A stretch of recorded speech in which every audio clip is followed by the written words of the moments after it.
ভগবান বললেন, হে ভারত, ভয় শূন্যতা, সত্তার পবিত্রতা, পারমার্থিক জ্ঞানের অনুশীলন, দান, আত্মসংযম, যজ্ঞ অনুষ্ঠান, বৈদিক শাস্ত্র অধ্যয়ন, সরলতা, অহিংসা, সত্যবাদিতা, ক্রোধশূন্যতা, বৈরাগ্য, শান্তি, অন্যের দোষ দর্শন না করা, দয়া, লোভহীনতা, মৃদুতা, অসৎ চিন্তা ও অসৎ কর্ম, লজ্জা, তেজ, ক্ষমা, ধৈর্য, সহ্য, এই সমস্ত গুণগুলি দিব্যভাব সমন্বিত ব্যক্তিদের মধ্যে দেখা যায়। হে পার্থ, যারা আসুরি ভাব নিয়ে জন্মগ্রহণ করেছেন, দম্ভ, দর্প, অহংকার, ক্রোধ, বাক্য এবং ব্যবহারে কর্কশ ভাব এবং অবিবেচক, এই সমস্ত অসৎ ভাব তাদের মধ্যে প্রকাশিত হয়। দৈবী গুণাবলী ব্যক্তির মুক্তির অনুকূল আর আসুরিক গুণাবলী সংসার বন্ধনের কারণ। হে পাণ্ডুপুত্র, তুমি শোক করো না, কারণ তুমি দৈবী গুণাবলীতে জন্মগ্রহণ করেছ। হে পার্থ, এই জগতের দেব স্বভাব প্রাণীদের কথা বিস্তারিত ভাবে বর্ণনা করছি। এখন আসুরিক স্বভাব বিশিষ্ট প্রাণীদের কথা শ্রবণ করো।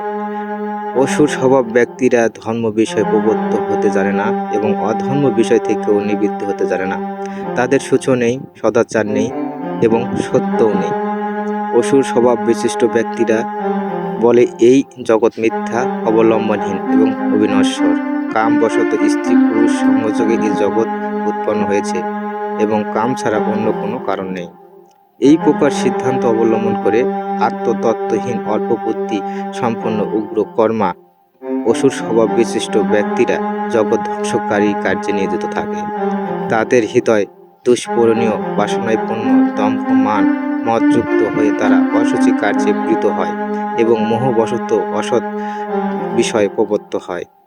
মৃত্যুকাল পর্যন্ত ইন্দ্র সুখ ভোগকেই তারা তাদের জীবনের উদ্দেশ্য বলে মনে করেন। অপরিমেয় দুঃখ দুশ্চিন্তায় আশ্রয় গ্রহণ, অসংখ্য পাপে আবদ্ধ হয় এবং কাম ক্রোধের অধীন হয়ে তারা বিষয় ভোগের জন্য নানা রকম অসৎ উপায়ে অর্থ সংগ্রহ করার চেষ্টা করে। অসুর স্বভাব ব্যক্তিরা মনে করে, আজ আমার এত লাভ হলো এবং ভবিষ্যতে আমার পরিকল্পনা অনুসারে আরো লাভ হবে। আমার এত ধন আছে এবং ভবিষ্যতে আরো ধন হবে এবং সে আমার শত্রু, আমি তাকে নাশ করেছি এবং অন্যান্য শত্রুদেরও আমি নাশ করব। আমি ঈশ্বর, আমি ভোক্তা, আমি সিদ্ধ, আমি বলবান, আমি সুখী, আমি সবচেয়ে ধনবান ও অভিজাত, আত্মস্বজন পরিবৃত, আমার মতো বলবান এবং সুখী আর কেউ নাই। আমি যজ্ঞ অনুষ্ঠান করব, আমি দান করব এবং আনন্দ করব। এইভাবে অসুর স্বভাব ব্যক্তিরা অজ্ঞানের দ্বারা বিমোহিত হয়, নানা প্রকার দুশ্চিন্তা বিভ্রান্ত হয়ে এবং মোহজালে জড়িত হয়ে কাম ভোগ আসক্ত চিত্ত অসুর স্বভাব ব্যক্তিরা অসুচি নরকে পতিত হয়। সেই আত্ম অভিমানী, অনম্র, ধনবান, মদান্বিত ব্যক্তিরা দম্ভ সহকারে নানা নামমাত্র যজ্ঞের অনুষ্ঠান করেন।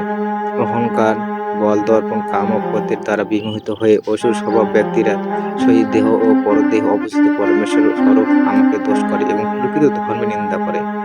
সেই বিদ্বেষী ক্রূর নরাধমদের আমি এই সংসারে অশুভ অসুরী জনিতে পুণ্য নিক্ষেপ করি। হে অর্জুন, অসুর যোনি প্রাপ্ত হয়ে সেই মূঢ় ব্যক্তিরা জন্ম জন্মে আমাকে লাভ করতে অক্ষম হয়ে তার থেকে অধম গতিপ্রাপ্ত হয়। কাম, ক্রোধ এবং লোভ এই তিনটি নরকের দ্বারস্বরূপ। অতএব উত্তম ব্যক্তিরা এই তিনটি পরিত্যাগ করেন, এগুলো আত্মাকে অধোগামী করে। হে কুন্তু, এই তিন প্রকার তম দ্বার থেকে মুক্ত হয়ে মানুষ আত্মার শ্রেয় আচরণ করিবে, তাহলে পরম গতি লাভ করতে পারবে।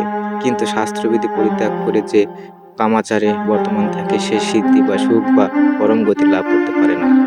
অতএব কর্তব্য অকর্তব্য নির্ধারণে শাস্ত্র একমাত্র প্রমাণ। অতএব শাস্ত্রবিধি নিষেধের স্বরূপ জেনে কর্ম করা উচিত, যাতে পারমার্থিক উন্নতি লাভ করা যায়।